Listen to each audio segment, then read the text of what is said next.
Tell me what you think of Power Sync Stone. Okay, this one is pink. Which means it's a trap card. Each time a monster effect is activated, place 1 spellstone counter on this card, but I can have maximum 2.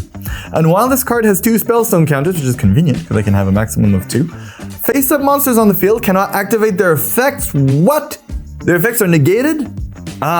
But during each chain phase, remove all spellstone counters on this card. Yeah. So that is an important that's an important distinction. So everyone just gets a limited amount of fun. If 2 effects are activated while this is on the field, suddenly no more.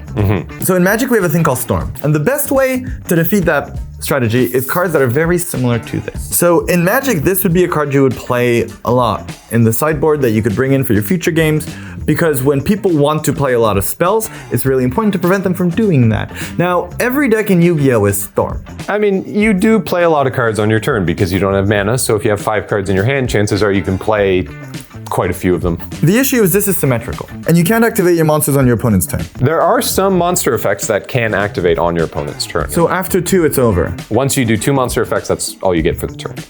This one's tough. I'd be inclined to say that it's good, but it could also just be underwhelming. I will say that this is a staple with a caveat, and the caveat is if there's a way to bypass the symmetry, this card is incredible, right? If there's a way, if you have a deck that doesn't need to do that many activations, or that somehow deletes this on your turn. Yeah, you could use a card to destroy this once it comes back to you. And then you can play all your you stuff. Can play whatever you want, yes. That would seem like exactly the kind of deck I would play.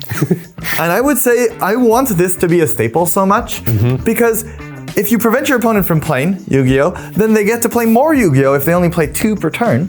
And you came to play Yu-Gi-Oh. Why would you not want to play more Yu-Gi-Oh? Power Sync Stone, a staple. Carl, I'm loving Oh, is that correct? I show you Power Sync Stone because it's a floodgate, which also leads into the foggy kind of strategy.